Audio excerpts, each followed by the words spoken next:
శ్రీ గురుభ్యో నమః.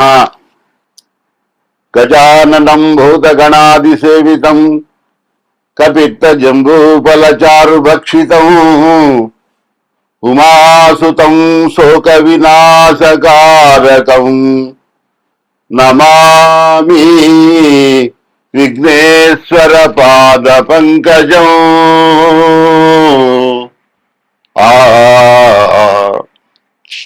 శ్రీశైలేశ దయాపాత్రం దీభక్త్యాది గుణార్ణవం యతీంద్ర ప్రవణం వందే రమ్యజామాతరం మునిం. లక్ష్మీనాథ సమారంభాం నాదయాముని మధ్యమాం అస్మదాచార్య పర్యంతాం వందే గురు పరంపరాం. ఈటీవీ భక్తి టీవీ ప్రేక్షక మహాశయులకు ధన్యవాదములు. ఈ సంవత్సరం మనకి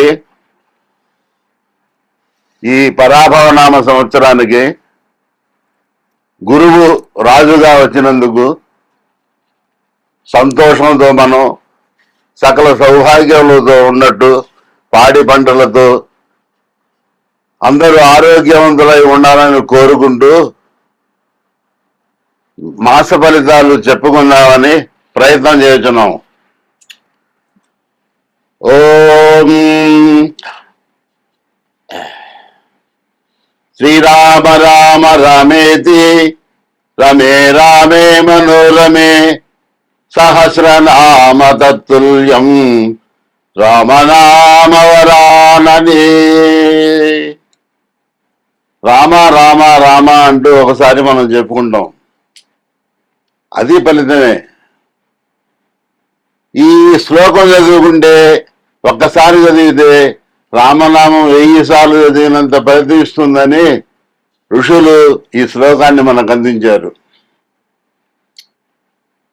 అందువలన ప్రతిరోజు ఉదయాన కానీ సాయంత్రం వేళ కానీ ఈ శ్లోకాన్ని పఠించి ధన్యులవుతారని ఆశిస్తున్నాము. పరాభవనామ సంవత్సర 2026 సంవత్సరం మే నెల మనకి మేషరాశి ప్రారంభం. ఈ నెలలో మేషరాశికి అధిపతి కుజుడు. అలాగే చూ చే చోల అశ్విని నక్షత్రం, లీలు లేలో భరణి నక్షత్రం, ఆ 1వ పాదం కృత్తికా నక్షత్రం. ఈ అక్షరాలకు సంబంధించిన వారి పేర్లందరికీ ఈ మేషరాశి అనుకూలిస్తుంది. ఈ మేషరాశిలో ఉన్న గ్రహాలు మీనంలో శని, మేషంలో కుజుడు, వృషభంలో రవి, మిథునంలో శుక్రుడు, సింహంలో కేతువు, తులలో చంద్రుడు, కుంభంలో రాహు గ్రహాలు చేరి ఉన్నారు. రాహువు, బుధుడు, శుక్రుడు, చంద్రుడు అనుకూలించారు. కఠిన గ్రహాలు పాపగ్రహాలైనాయి. 4 సహకరించారు, 5 మనకి వ్యతిరేకంగా ఉన్నారు. వాళ్ళందరూ మనల్ని కాపాడాలని కోరుకుంటూ కొన్ని పూజలతో వారిని శాంతపరుచుకొని వృద్ధి పొందాలని కోరుకుంటున్నాం.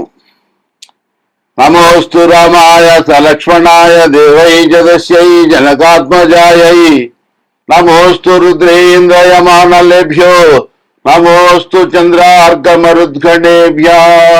ఈ రాశి వారందరూ సుఖశాంతులతో వర్ధిల్లాలని, ఈ రాశివారు దోషాలను పోగొట్టుకోవడానికి ప్రతి శనివారం సోమవారం నవగ్రహాలను పూజించుకొని ఈశ్వర అభిషేకం చేసి తరించాలని కోరుకుంటూ స్వస్తి. పరాభవనామ సంవత్సర చైత్ర శుద్ధ ఉగాది శ్రీరామనవమి పండుగలు మనం ఎంతో ఆనందంగా చేసుకున్నాం. సుఖ సంతోషాలతో అభివృద్ధిగా ఉండాలని కోరుకుంటున్నాం. కానీ కొన్ని గ్రహాలు మనకు అనుకూలంగా లేనప్పుడు చాలా బాధలు వస్తాయి. ఈ అనుకూలం లేని గ్రహాలకు మనం